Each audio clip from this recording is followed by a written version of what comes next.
Ramai orang cakap insurans sama je dengan takaful. Betul ke tidak betul? Let me tell you this. Tak betul. Okay? Takaful dan insurans nampak macam sama tetapi berbeza. Kenapa? Sebab satunya halal, satunya haram. Apa yang menyebabkan sesuatu instrumen tu ataupun dalam konteks ini insurans tu haram, for example? Sebab satu je yang membezakan, iaitu akad dia. Masa tahun 2017 bila saya balik kat Malaysia, at that time saya tak tahu apa-apa pun tentang kewangan, industri kewangan di Malaysia, terutamanya Islamic finance di Malaysia. Okay, so at that time saya balik and then saya pergi bank, obviously lah nak settlekan you punya duit keluar masuk dan sebagainya. Okay, and saya ingat lagi at that time this banker datang kat saya, approach saya, dia jual produk, okay, produk protection lah, dia kata protection plan, and dia cerita lah protection plan dia dapat 6% return setiap tahun dan sebagainya selama 30 tahun kan, and kita dengar pun best. Okay, tetapi apa yang membezakan is that it's an insurance plan, like membuatkan saya tertanya-tanya. Sebab at that time saya tahu insurance ni haram tu je. So saya tanya, insurance ni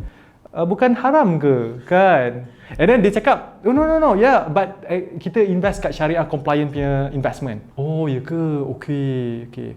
Itu kesilapan ramai orang. Sebab bila kita ingat that insurance tu haram sebab invest kat tempat yang bukan halal lah, maksudnya non syariah, menjadikan insurance tu haram. Bukannya korang semua itu salah. Apa yang membuatkan insurance tu haram ialah pada akad dia. Kita belajar muamalat kan, a little bit about sistem perundangan Islam. Okay, jual beli, kita beli dan jual. Okay, akad jual beli, benda yang kita nak beli kena pada harga yang kita spend the money. For example, anda beli satu pen harga RM10, anda bayar RM10, anda dapat pen, betul tak? So kalau kita tengok insurance ni pun akad dia jual beli. Maksudnya saya beli insurance, contohnya bayar RM200, tapi protection yang saya dapat kalau saya mati RM200,000. Kena tak kena? Definitely tak kena. Korang kena tahu, especially Muslim out there, make sure check balik buku polisi sekarang. Pastikan buku polisi anda bukannya insurance, terpampang-pampang insurance ataupun assurance. Apa yang kita nak is takaful.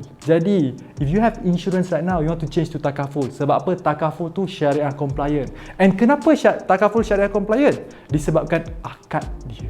Akad takaful ialah akad tabarruk ataupun donation. Macam khairat kematian, kan kita bayar dekat masjid, khairat kematian, mungkin kita bayar setiap bulan ke, let's say kita meninggal dunia, masjid akan keluarkan duit daripada khairat kematian untuk tampung perbelanjaan kos ke bumi dan sebagainya. So sama juga dengan takaful, donation, kita donate setiap bulan. Jika sesiapa yang menabur ataupun yang menderma, penderma ada yang ditimpa kemalangan, meninggal contohnya, mereka akan keluarkan duit tabung tu untuk bayar dekat mangsa. Itulah konsep takaful. Komplikasi kalau kita still ada insurance. For example, kalau kita dah menabung insurance kita selama 2 tahun, setiap bulan kita bayar RM100, so 2 tahun bersamaan dengan RM2,400. Protection kita RM200,000.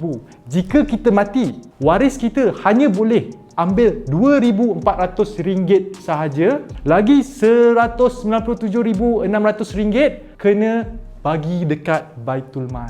Let me ask you this question. Family anda, yakin tak family anda akan bagi duit RM190,000 dekat Baitul Mal?